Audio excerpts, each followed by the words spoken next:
Welcome to Annunciation Radio's Faith with Reasons, the program that examines what the church teaches and why. Faith with Reasons. Well, welcome to it. Faith with Reasons with me, Ron Finn, and Shayne Stanfield, who is in studio with us on this rather chilly day today. How you doing, Shayne? I think it is officially winter. Yeah, that's my vote. What was your tip-off? I'm still cold. I've been here for quite some time, and I'm still warming up. Though. Right, that's my tip-off. Exactly.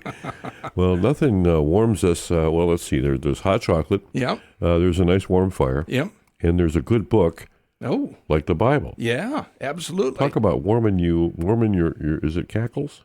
Cackles? Could be cackles. I think I forget what that old term is, but yeah, to really warm the soul, to warm the body, you need to warm the soul, right? Yeah, absolutely. Yeah.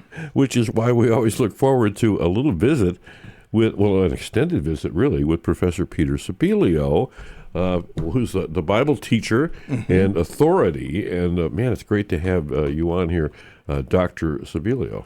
Oh, is it Wednesday morning? I should have been here Wednesday. I told him at work, I was like, you can't have me all day today. I either do morning or afternoon, and afternoon would be better because I can stay longer. That's right, yeah. So today's the twofer. That's right. Well, I didn't make it this morning, but I will be back bright and cold and dark and early next Wednesday, God willing. I was telling Shayne it is my least Christian time of the week, trying to get back to Notre Dame Academy on time for a homeroom. Yeah, there you go. And of course, I'm sure that a lot of students are benefiting still from the wisdom that you impart on them, whether they want to have it imparted on them or not, right? Well, I always ask for Bible questions, but there's one question that keeps coming up again and again and again. Is this on the quiz? That's not necessarily is it in the Bible. Is that when they tune you out? So if you say, no, it's not on the quiz, everybody can just go back to daydreaming or something? Well, that's the catch-22. Once you say maybe, I can't tell you. It's a secret. It's on the quiz. That's what they're going to listen to. That's right. It's not on the quiz. Why are we doing this? I like that. So, I encourage all of our listeners to stay tuned through the entire hour because there will be a quiz at the end. Hey, yeah. I hope I pass. I've been studying. I promise you. Very good. Third period, the ladies had to take a test, and thank goodness I don't have to grade it, just subbing. So I was saying, look, you're studying, or I hope you have studied. I'm studying right now. Okay, I have oral exams coming up. So anyways, there was only a bit of interest in that. And then, hey, didn't I see you at Starbucks? What was that? There you go. And I got to tell you, this is a wonderful time. Every time is a wonderful time in the liturgical year, right? Mm-hmm. I mean, we're now in the A cycle of readings. We have Happy New Year, I should say. That's one of the questions I have coming up is New Year, which is a little complicated. There's two Jewish New Years, one for religious and one for secular dating. Oh. We have New Year, January 1st, coronation. Right after that, Epiphany. And liturgically speaking, we got a head start, right? We're already in cycle A. I was like, hey, what are we doing with Matthew? And it's like, oh, that's right. Yeah. Of course, we had Luke quite a bit, and now we get Matthew. Yep, absolutely. And both of them have genealogies. They don't always have the same names, and that's one of the mysteries that I cannot solve, in that a lot of Luke's names are not mentioned elsewhere in the Bible.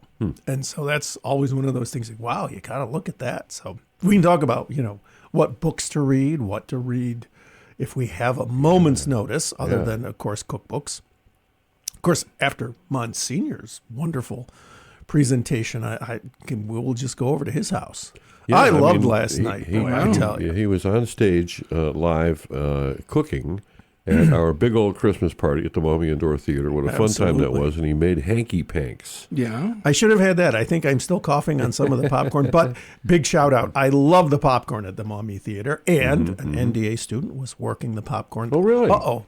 Now I get it. Very good, very good. It's a trick. No, I'm just kidding. Here comes the professor. Let's get that special bag. Yeah, that's right. But man, was that a fun time. it So was a shout lot of out to fun. Mommy Theater, everybody who came. We should have one every week or something. It's probably too much work, but We don't want to wear out our welcome. Now, speaking of genealogy, is it here's my own theory, I guess. Even now, we know people by different names. Yes. I know a Jerry who we don't call Jerry, we call him Skip. yes. Yeah. Is that possible between these two Gospels with the genealogy differences that maybe they're known by another name? We do see that in the Old Testament, a king by two different names. There might be two different Quiriniuses because there's a Quirinius right around Jesus' birth, Luke says. And, of course, you could have some overlap, kings known by different titles. There's a lot of differences, though. So there's a wonderful book by Father Joseph Fitzmyer, his commentary on Luke. We'll look at, where is he getting these names? Yet we can't spend all of Advent on that because we are missing the forest on account of the trees. And so it's really interesting how we get different perspectives because Luke will start with Jesus and go all the way back to Adam, as if to say, since you are related to Adam, Jesus relates to you. And of course, Matthew is going to start with Abraham, who shows up also, of course, in Luke's genealogy, and walk us from Abraham to Jesus, saying, to sort of jump the gun on Adam Sandler, this is going to be one fine-looking Jew. But he goes out of his way to include people who aren't Jewish to say this is also for everybody. It's the very best of Judaism, which, of course, was always meant to bring salvation to the ends of the earth. So did I understand you correctly just a little bit ago? This concept that the two genealogies don't agree with one another. This has stumped you, and I'm assuming most Bible scholars can't explain this. Well, there are a lot of different theories, but the names are definitely different, and sometimes the timing is a little off. You'd expect Luke to include women because he has such a prominent role for women, but the only woman he includes is Mary to really highlight her role, whereas Matthew will actually include other women in the genealogy as well. And so it's a little bit like getting sort of different Christmas presents where we get to reflect on and admire them both. I often thought, if I got dream gift, a world-class maybe tennis racket and then some free meat from Lobel, not Omaha Steaks, folks. We want Lobels of New York, LOBELS.com. Dry aged? Well, not just dry aged. They have the dry aged prime. They have dry aged American Wagyu. They dry age it on site. Nice. This is a gift. Wow. I'm hungry. We're going to get you an apron, and you can join Monsignor Michael Billion. Well, this is a gift, so we won't go into the price tag of all this. But I wouldn't take the tennis racket and mash my tenderloin through the strings. I'd enjoy both. And so that's one thing that we really need to take time to do this Advent. We said, well, what should I be reading? Well, you start with the first 3 chapters in Luke's gospel and the first 2 chapters in Matthew's gospel, because that's always something to pray and study over, and they just keep unfolding like more and more wrapping paper, yet at the same time they help us open our hearts. Nice. So I've got a question for you. I'm sure you do. Is this about starter? Our sourdough bread? I've had this thought, and I know It happens to me occasionally. We have the celebration. Starts about middle of December and goes almost to Christmas. Celebration of Hanukkah. And I do know that Hanukkah is the result of the Maccabean revolt. Yes. And of course, that was the rededication of the Second Temple, correctly? Yes, the Second Temple was not destroyed until after Jesus' life. Correct. It was sort of built out under Herod, which is its own fascinating story. But what I find kind of odd is that, the Jewish canon didn't have the Maccabees books included in it. And yet Hanukkah comes from that revolt. So why would they not have or honor those books or the stories of those books from the, where Hanukkah comes from and why they're celebrating Hanukkah? Why would that not be included in their canon? It just seems a little strange. As the young ladies would say, this isn't fair. Here I study Advent and Christmas and even Epiphany, and now I've got to do Hanukkah. Well, no, that's okay. It's a perfectly wonderful question because they do coincide in a lot of ways. Yeah. They are both the festival of light. Mm-hmm. They both are about a holy temple. Mm-hmm. When you talk about what books are Jewish people going to accept, well, it's kind of, where are you when? Because a lot of Greek-speaking Jewish people, of course, did use them. It was put into Greek. Right.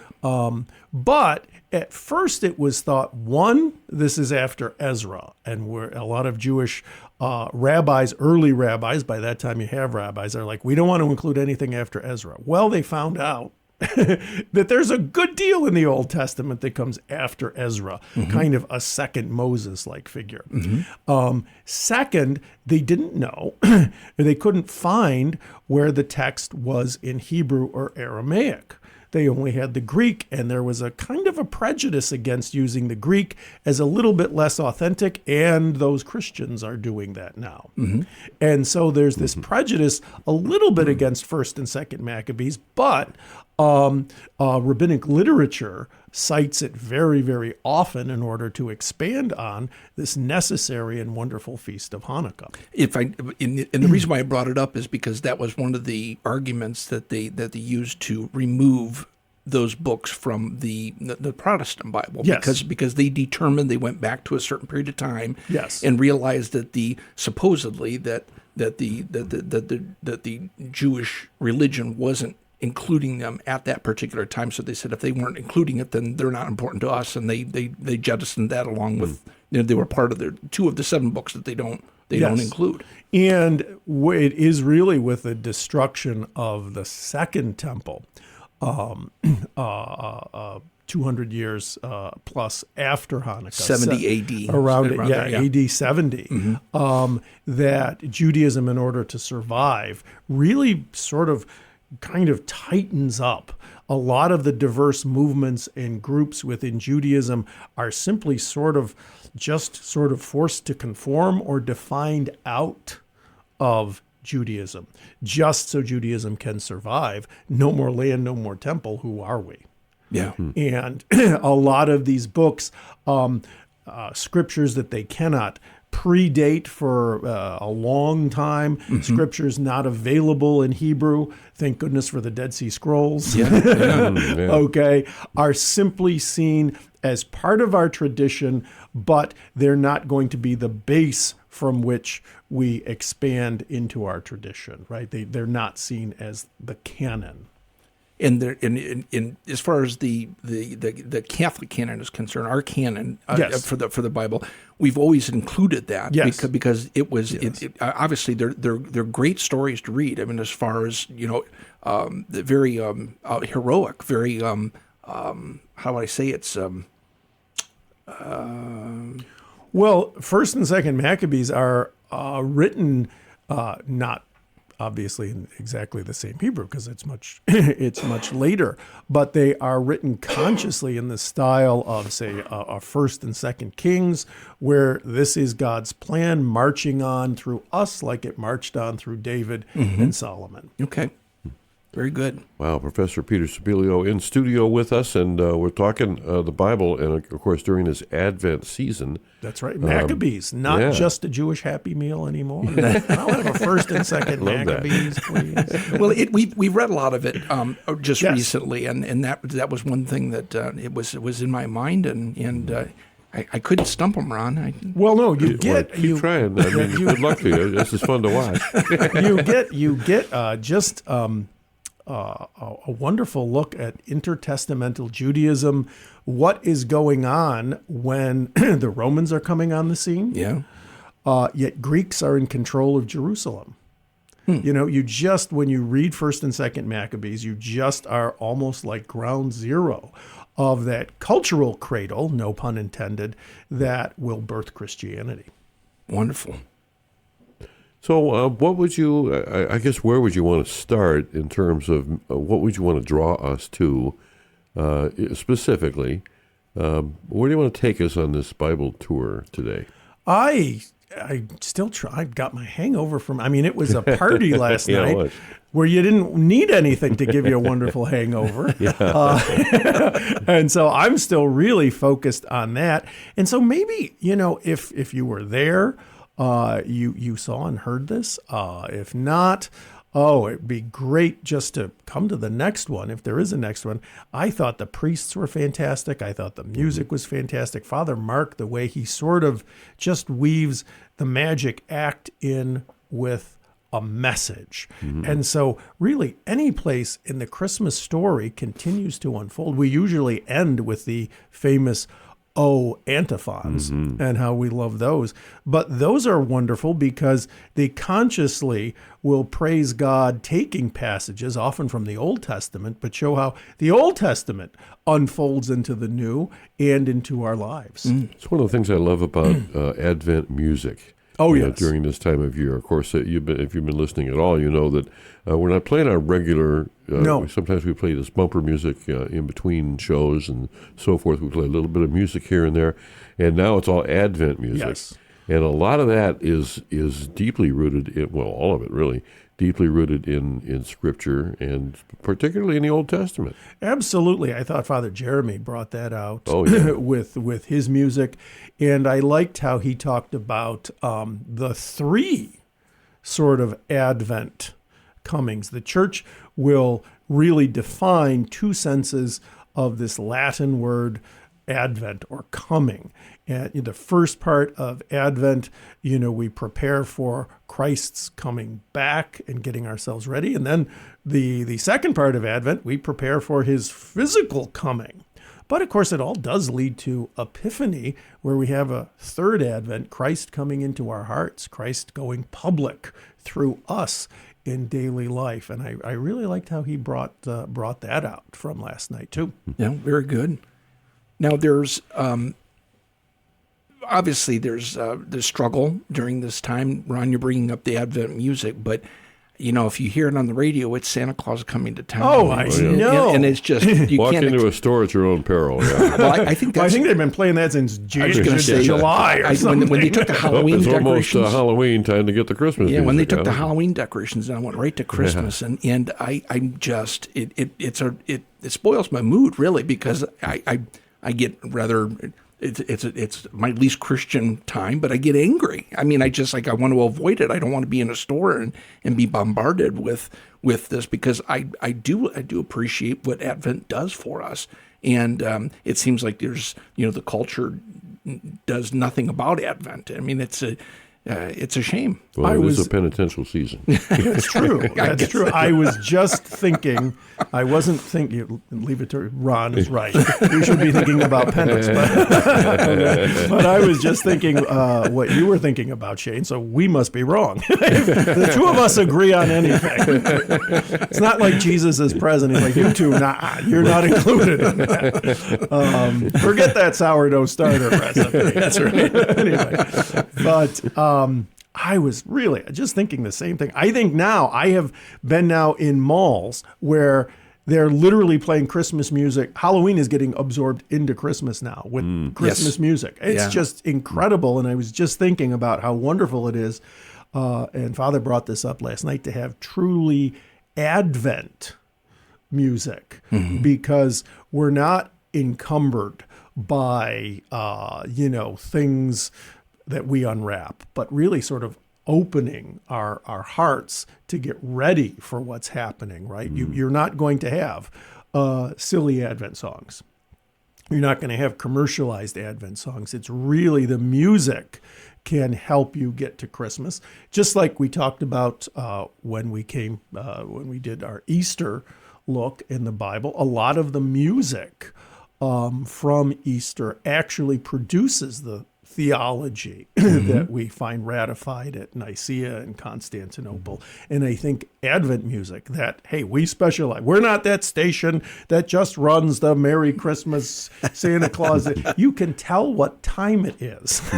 They just have that loop going. Yeah. It's right. like, it's 1/2 Faith Hill and Johnny Mathis 1/4 to Johnny Mathis. That sort of thing. The Advent music here really, really is wonderful preparation. And it's the history of the church. The music really helps, often driving the theology because it forms hearts and minds. Well, the nice thing is nature doesn't cooperate. It doesn't participate in that game. So, the days are still growing, shorter. It's For it's what, this- three more weeks, right? I Yeah, think. yeah. So and so that's what we should be. I mean, it's kind of like our readings are following the Yes. what the weather is doing. No, I shouldn't say the weather, but what the sunlight is doing. It's decreasing.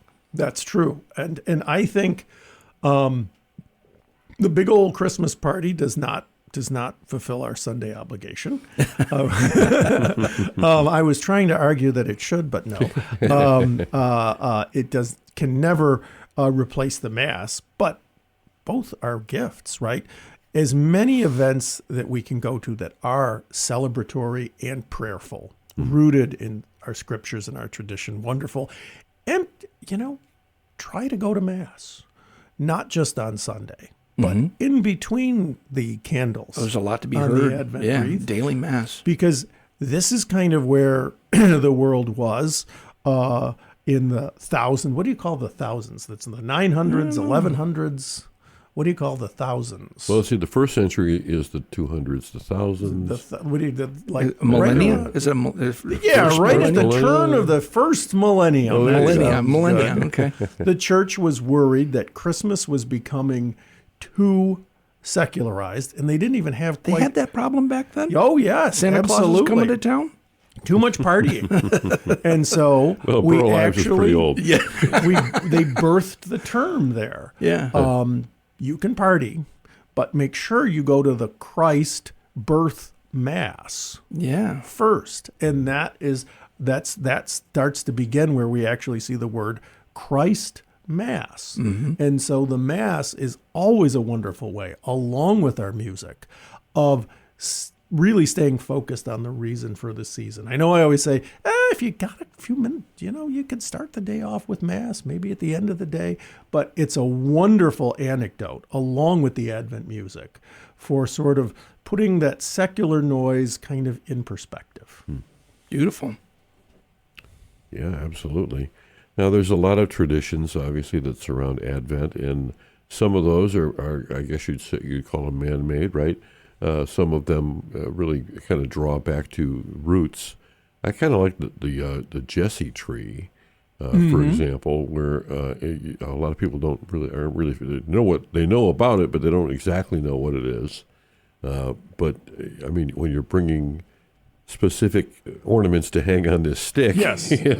pretty much it's almost like a standing Advent calendar almost. That's a great way of putting it, as a standing Advent calendar. We don't sort of trace the Sundays with it, but you cannot but think of the Natzer, of the branch that is going to come from the shoot of of the stump of Jesse. Isaiah. Yep, Yeah. exactly. Yeah. And that's a lot of the later prophets keep talking about the Natzer. Who's got the Natzer? Do you have the Natzer? I don't have the Natzer. Maybe he is the Natzer. Where did I put my That keys? guy who stole the keys.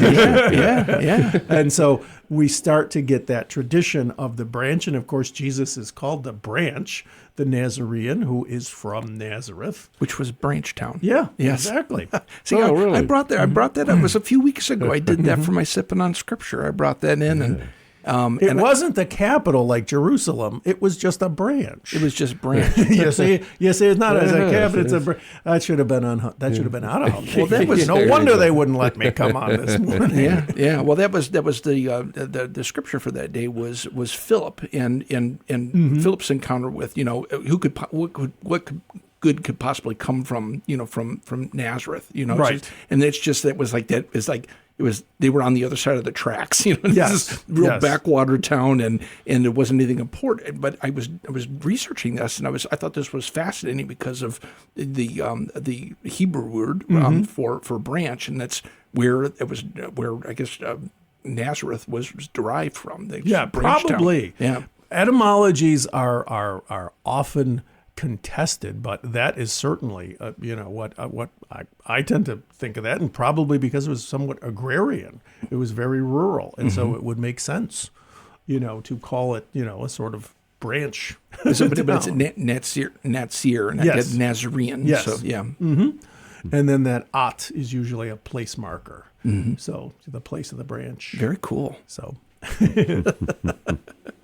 You can't charge for this, folks. I know. I've tried. We get the invoice every month. We ignore it. Yeah. But Professor Peter Sibilio in studio, the Bible teacher and the Bible authority. And, of course, you present Bible basics, entertaining questions from not only students but people at large that send their questions in, and they can do so at feedback@annunciationradio.com, right? And I get a lot of folks just coming up at TJ Maxx, grocery store, asking for autographs. No. They want a little selfies with you. I always say, I'd like your autograph.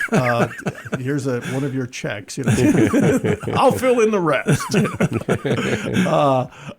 In school, right? A lot of times we get a lot of questions.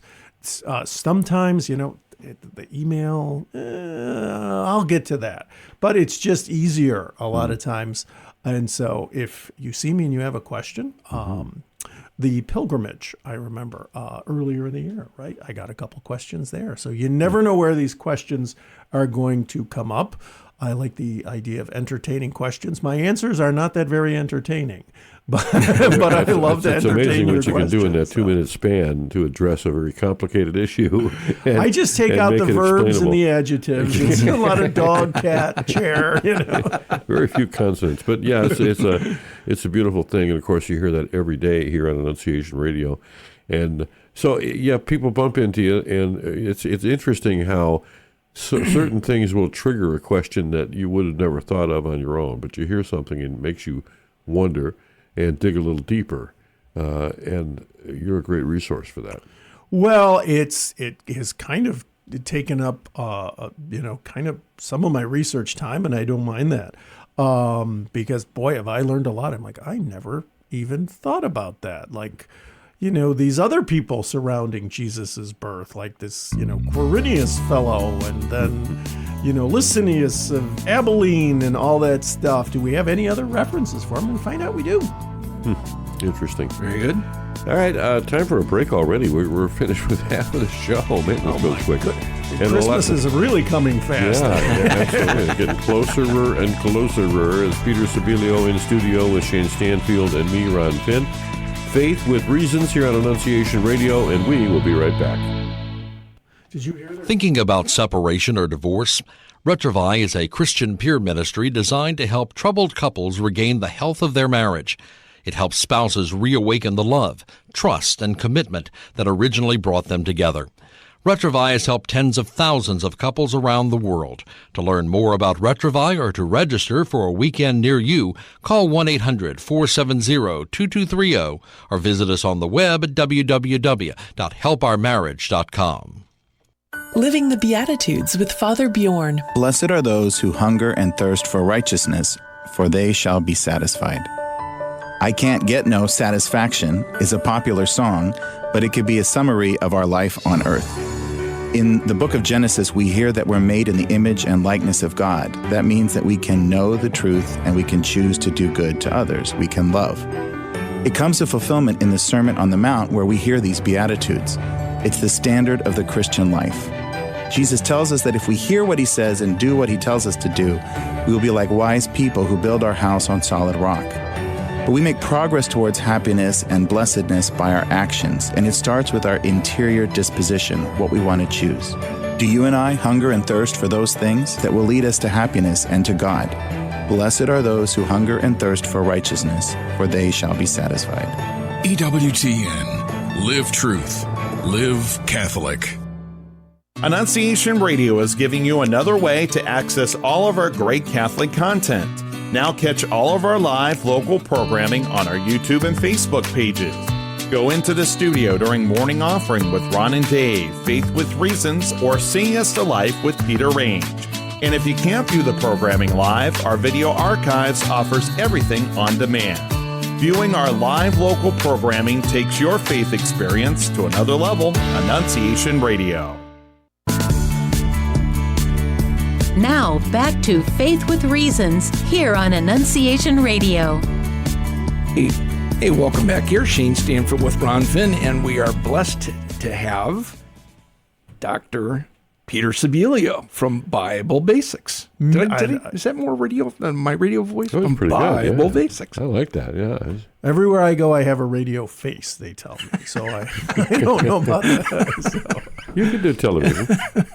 You can do wonders in the makeup department. Anyhow, as we talk about Advent and the Bible, anything that, because I want to talk about a little bit about Christmas in the Bible too, absolutely. But I don't want to, short shrift Advent either. No, it's very interesting, just the history of Advent. We know that Mary and Joseph are on the move, right? Soon after the Annunciation, Mary goes to visit Elizabeth, because Elizabeth is already in her 6th month. She gets back, and Joseph must bring her the news that, you know what? We got to be on the move to Bethlehem. And in Luke's gospel, where they actually go on that journey to Bethlehem, you're pretty much always on a journey in Luke's gospel. Jesus goes on this conscious journey to Jerusalem. And then we wait for the Holy Spirit, but Acts is kind of like a lot of scholars have called it the Christian Odyssey, because it brings the gospel to the ends of the earth, yet at the same time consciously ends in Rome, where the whole thing sort of began with a decree from Caesar Augustus at the beginning of Luke's gospel. And by the end of Luke Acts, Paul is in that very same city. Caesar Augustus is gone. There are still Caesars, but Paul is talking about a different sort of savior figure and a different sort of salvation. And so always on a journey. And that's really what Advent is. And so the roots are biblical. People will say, well, Advent isn't, I don't find the word in the Bible. And I'm like, well, you could find its roots in the Vulgate, but it is a Latin term. So you can't penalize us for that. Early on, though, in the 300s in France, you start to hear with St. Martin and others this idea that it should be like a little Lent. The days before Christmas should be celebrated almost like the days before Easter. It's a period of preparation. Exactly. Yeah. Because he wants to say, well, of course we welcome people into the church at Easter, new life, but what about Christ's new life? And so he wants to baptize a lot of converts on Epiphany. And he says, since that comes right after the Lord's birth, we want to have a 40-day preparation, just like Lent before Christmas. And so Advent actually starts out 40 days. And by 500, you start to hear references from the popes about this Advent season. And finally, it's Pope Gregory I who makes official these wonderful O antiphons, who said Advent is going to be 4 weeks, and we're going to call it Advent. And we have these wonderful O antiphons to sort of mark the season. And so it's just this wonderful example of it being far more than coincidence could explain, of Scripture and tradition opening up together to give us what we call Advent. So it was at that point where they jettisoned the 40 days and said, no, it's going to be 4 weeks. You didn't really have a standard practice until about 500, and it's Pope Gregory who says 4 weeks. 4 weeks. Advent. Yes. Yeah, very good. And really starts to call it Advent, not just a little Lent, but in fact, really he loves the tradition though of making sure to welcome people into the church at Epiphany. And so we kind of, we rush up to Christmas, Christmas afternoon. You see the Christmas trees already Yeah. discarded already in the snow pile. And then I got to be honest, I'm kind of in the mood for some silly Christmas music, the 26th, the 27th, the 28th, the 20th, and they just take the Christmas. I'm finally ready to listen. Yeah. And the radio stations are going back to regular format. Exactly. And so we forget that it's that third Advent is Epiphany, Christ's coming into our lives. Yeah.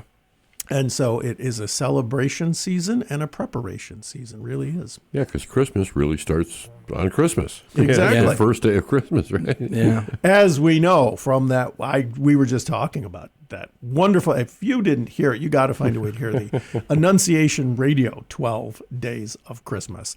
That was just, I had a great time last night. I'm telling you, I'm already shilling for next year's Christmas party. I think the only way it could be improved, because the old time Christmas shows, they usually have, some good looking skaters in the tight uniforms. I think you got to get the priests into one of those dancers' uniforms. That would be the end of that tradition, I think. Yeah. I won't even talk about getting them on skates. That'd be worth the price. We'll of admission. see if Monsignor can do the cooking for on skates. Yeah, that's right.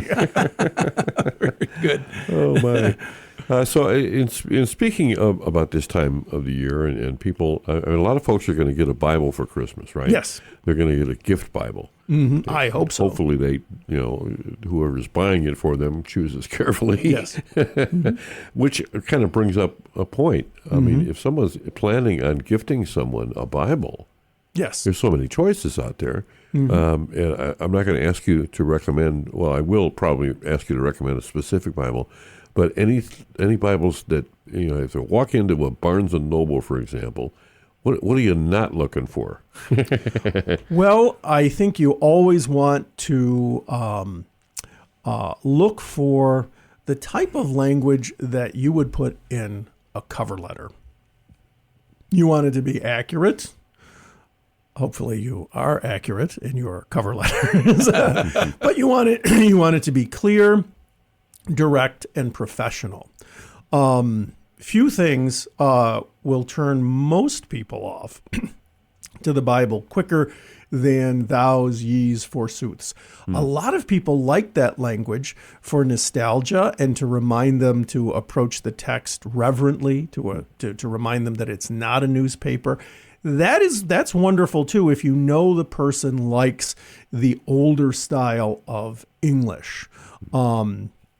Of something like an early version of Douay Rheims, or if you're buying for a Protestant, an early version of King James, because then they were trying to say, we want the language to be accessible. But back then, it was accessible in English 400 years ago. History of the Bible in America. For some people, that was the only book they had. It's what they learned to read from, and it was Bible. And so there's this idea, you can't even change the English.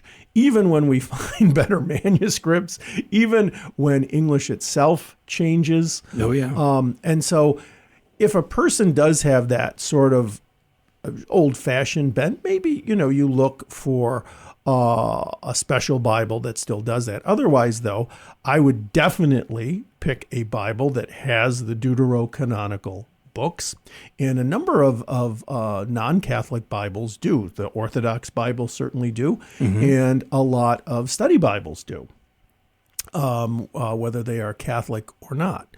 And just really go for as many books as you can, at least a few notes at the bottom of the page, in language that lets you study and pray without any encumbrance. Very good. And of course, going to a Catholic bookstore like a Rieger's, yes, you really can't, you're not going to pick something like the wrong thing off the shelf. No, absolutely not. It's always going to be at least worth your while. Well, I know that great friend of the station, my greatest friend, Lisa, we went to Rieger's and she was doing some shopping there.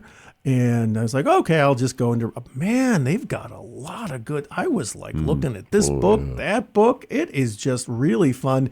And, you talk about Christmas. I think just going into Rieger's, you see a wonderful balance between, of course, we've got bills to pay. We're got to sell stuff. It's, Christmas time. But you just being in Riegers, I think you really get to focus on the meaning of the season, the reason for the season. And a lot of great Bibles, plus a lot of great commentaries, too. And we should mention somebody's interested in following what the church is what the church is doing liturgically. The church gets its readings from the New American Revised Edition, correct? Absolutely. I was going to, without, pushing a brand, because even among Catholics, they have, do you like the Ignatius Study Bible? Do you like New American Bible? New American Bible that we buy in the stores is going to be closely associated with the biblical readings that we hear at Mass. And so that'll give you the closest the closest version of getting ready for Sunday, maybe following along with the daily readings, and of course, USCCB as well. Now, the USCCB is changing, the liturgy of the hours. There's a new liturgy of the hours that'll come out, and there will be like a new translation, I guess. Yes, right? Absolutely. For Mass readings. Yes, absolutely. That's why I didn't want to say it's exactly the same thing. But you're going to find a reliable approximation and a lot of wonderful scholars. I know the Genesis edition was done by one of my Hebrew teachers. I think I slept on his couch. Wow. He told me about all the people who go on journeys in Genesis, and I had to do that from his house. But no, wonderful guy. Reliable scholars, and I can tell you, good people, good believing Christians, Catholics, and so you can trust their work with your time. So the tone is changed. I noticed. I mean, obviously, leading up to Advent. It was as the days were getting shorter, and of course things were. It seems like it's always dark. We've got very few hours, and of course the temperatures are going down as we get closer to Christmas. But the readings were getting just very, very dark, and that's preparing us for this particular time, right? And we've got 4 weeks of study about the coming of Jesus. Are you ready? Right. And it's kind of that same tone. The readings aren't as dark, but they're very serious. Oh, absolutely. Because remember, one of the Advents that comes, yes, pun intended, in Advent is Christ's coming back. And Santa read a poem taking "'Twas the Night Before Christmas" for us last night, saying, we can't take this just lightly. Christ is not just coming and hopefully trying to come in our lives, but Christ is coming back, and we will have to give an account of what we did every Advent, how we prepared for his coming, and how we let him live through us or did not. And so that second coming is as serious as it gets, but we know who the final grader is, so it's joyful too. Absolutely. Our guest, Professor Peter Sibilio. It's always great to have you on. It seems like it's not nearly often enough, but it's always at key times. Key times, in indeed. the liturgical calendar. Absolutely. And hey, I'm loving I got to be honest. 5:30 Wednesday morning. I'm not loving the Wednesday thing. But it's great to have you every week here. But by 6:30, by 6:30, I am loving the Wednesday mornings too. I don't know, maybe one of these days when school isn't in session, I'll treat myself and stay for Hump Day humor. All of your jokes will sound much better compared to mine. I hope I'm not getting tinselitis. They're like, hey. Yes, and so hopefully we can do that too. Love Wednesday mornings, though. Yeah, you always bring more than we expect, so that's always nice. And they already start playing the music. I'm like, it's way more. So we've already talked about, obviously we're continuing to talk about Advent, but let's talk a little bit about the Christmas season. Sure, so, absolutely. We're already approaching Christmas. Christmas happens, and it's not like we discussed before, where everybody's putting their trees out to the curb on the 26th. The celebration begins, it continues. I know, and you mentioned Hanukkah, and just just by divine coincidence, really, so many overlapping things. The temple, the new temple, the light, expanded salvific light, salvation not just from the Greeks, but from sin and death itself. It's wonderful that the calendars coincide, but why can't we look back to that Hanukkah tradition and really keep 12 days of Christmas to get ready for Epiphany? We should definitely find a way to do better with that, just keeping that joy alive. And we have so many incentives from the church: Holy Family, Coronation, Epiphany. So, homework, right? We have some homework from Wednesday mornings that we keep going over to get ready for Christmas. But then once Christmas comes, right, we're on vacation, so we want to enjoy that vacation and build up our spirits. Focus on Holy Family. Focus on the new year with real resolutions. Focus on the coronation of Mary, Mary's role in our lives, in the Epiphany, that third Advent when Christ comes to us in our lives. Yeah, very good. I'm just at this point trying to keep the tree alive. Because we always get a live Christmas tree, but I have a modified Jesse tree because I have to cheat. I have to cheat a little bit. I won't. I put my foot down and I say no decorating until Christmas because if I want to appreciate Christmas decorations, I just have to open up the curtains and look outside. All the neighbors got all the lights going. Yeah. It's just there's a lot of stuff to see. You go into stores, the Christmas decorations are there, but we traditionally will decorate on Christmas Eve, and it's just a family thing that we've been doing now for a few years, and quite enjoy it. But you can't go out and get a live tree or get go out and cut a tree, that late. So Well, here's my suggestion. You wait until the 26th, and then you grab one of the neighbor's trees on the curb.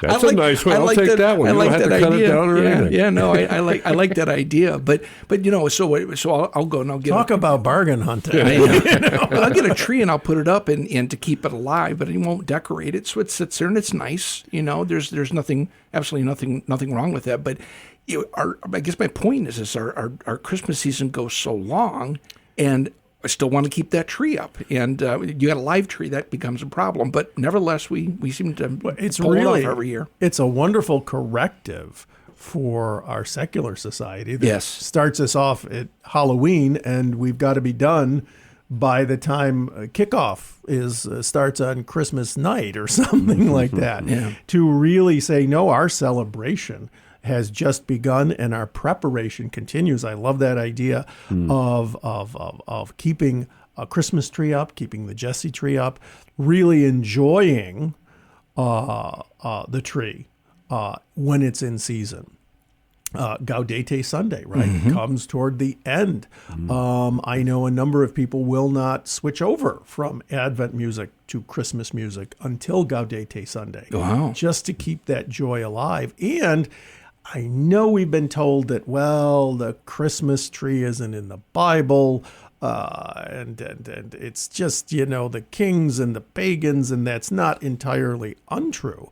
But Mary was often associated with an evergreen, the cedar of Lebanon. No. And remember, St. Boniface converts Germans who were worshiping Thor by chopping down their so-called sacred oak tree. Oh yes, and presenting an evergreen, and said, "Here is the gift of salvation." They were worshiping the tree, and he said, "What kind of God is this if I can cut it down?" Exactly. Yes. And so talk about a present under the tree. The evergreen, at least as a cedar of Lebanon, is an early Christian symbol of Mary, who is always in season, whose love is evergreen. And so it is not just an accommodation to non-Christians, but it is truly, yes, pun intended, rooted in the early church. That's wonderful. Yeah, that's wonderful. Yeah, because you don't think of a Christmas tree as having sacred roots like that. It does. But it is definitely a Christian symbol. It absolutely is. It absolutely is. Of Mary's love, of Mary's always being in season, always giving, and giving the gift, the ultimate present of Christ's presence. So let's go through I suppose the time that we have left after Christmas, our first celebration and its origin. Holy Family. Holy Family. Yes. Foreseeing what would happen, I think God wants us to make up with our relatives. Yes, absolutely. But we have to remember that Jesus, Mary, and Joseph are busy. We lose track of them for a little bit. We don't know, well, what happens right after the manger, but we know that they have to be there for the Magi. Mm-hmm. And we know that Jesus is going to be circumcised on the 8th day. And 40 days later, of course, they make their purification trip to Jerusalem in the temple. And then they have to get out of town because Herod is out to get them. Yeah. And so we see this family that almost mirrors salvation itself, right? It comes through suffering. And I think that's really important for us to remember because this comes up. I didn't get it in. It's on the way as soon as I can record it. We have yet another question on Bible Basics about the Holy Family. And it really is kind of shaped like a cross. At the center, of course, is Jesus, Mary, and Joseph, obviously. But it goes all the way back and forward to all the way through these genealogies that we've been looking at, best and worst of Judaism, all the way back to the beginning of creation itself, all the way into our lives as well. And we try and focus on that. We have our manger scene, but sometimes, and I love his work, we get so focused on the Norman Rockwell picture above the manger scene that we put all these false expectations on Christmas. It's got to be perfect. Everybody's got to agree. You know, it's right out of Norman Rockwell. And, oh, by the way, mine is going to be so much better than yours. That type of thing. The first Christmas was a tough Christmas. The Holy Family was homeless and hunted. And yet, somehow, our salvation comes through that. God's love comes through that. And that has to be a way to speak to our families in our times of trouble. And even internally, that's where kind of our homework Wednesday morning is, what do I have to put away in terms of pride I might have with a family member, some dispute? A great way to prepare for Advent, for Christmas, for Holy Family is in my own family. How do I make it more holy by maybe talking about something I did that I wish I hadn't, admitting a fault, treating a brother like a brother, a sister like a sister, because as we know, we really miss them this time of year when they're gone. Yes. And it's a wonderful way to enjoy them while they're here. Next celebration. Yes. Coronation. Coronation. Absolutely. Mary crowned Queen of Heaven, and yet she remains here with us on earth. And she really brings, if you think about it, heaven and earth together right in her own person. And if you ever needed someone to look at for New Year's resolutions, it's a wonderful way to start the secular calendar off with Mary crowned Queen of Heaven, because she's just the first example for us here on earth. And how did that end up on that date? What's the significance? Well, there are a lot of times when we want to honor Mary, but it was this idea, when should we kind of start the new year? Are we going to keep it with Janus in January 1st?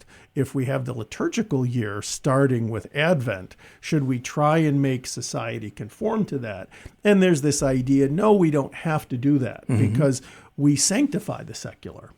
And one wonderful way to do that is say, well, we're going to celebrate something that's kind of a floating day. We're going to celebrate Mary crowned Queen of Heaven the very first day of the year here, kind of like this new birth of heaven to earth. And so it's kind of standardized, I forget the date, but as January 1st being coronation.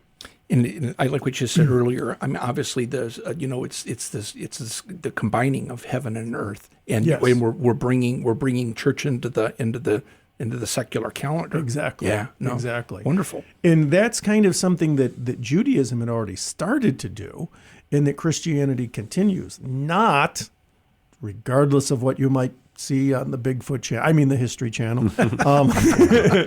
It's not a sellout. Christmas is not a sellout to secular culture, but a way of saying things that you sense, even without knowing the one true God, are true. Light coming into the world, evergreen, gifts, new life. That's true, but we're going to introduce you to the God who brings it all together and makes sense of it and actually comes to us in person. And so, yes, we'll sort of allow some symbols that pagans are also using, but really explain, well, why are Christians using them too? And come to know this unknown God that Paul talks about in Acts. Not only can you know about this God in a very unique way, you can know this God personally. And that's our third Advent and the end of our season, Epiphany. Wonderful. And I know we've only got a minute or two left. The music is going to start. It's going to start. So real quickly, for those that are curious, the Christmas season officially ends? I think, isn't it with the Magi and Epiphany? Is it Epiphany? I think. That I believe don't so. know. I mean, yeah. See, I don't want Christmas to end. Well, I'll keep I it don't up want it to until the baptism, but Yes. but Yeah, Epiphany exactly. basically is it. Isn't Exactly. That I think is that's the official. It's time to Jesus has come into our lives and now it's our turn. And so that's kind of the sort of, just like Pentecost will end with it being our turn, so will that. Now it's our turn. But hey, I hope I get to come back for Lent too. Oh, we'll have you back. Yeah, we'll have you back for that for sure. Yeah, we always tend to bring them in during penitential times. Hey. Yeah, I don't know. I inspire people saying I'm sorry. Well, Never when you're cutting me off, though, when I'm trying to make it back to school on Wednesday morning. True. Wednesday afternoon. We don't want you first. to be late. We want to make sure that you can continue to come in, and we always look forward to a visit with you. And it's just we learn so much every time you come on. You would think after this many times that you've been on, we'd know everything we need to know, but we learn something new every time. I was studying with the young ladies today. I'm telling you, I learned a lot too. Very good. Professor Pete, and again, get your questions in for Bishop's Corner if you can think of, or Bishop's Corner. I need those too. I got the I need email. those too. I did get the email. I brought the voice back, Bible Basics. I need that. And Bible Basics, get those. If you want, you can just send them to me, Ron at artudo.com, and I'll make sure I forward them to you. That's great too.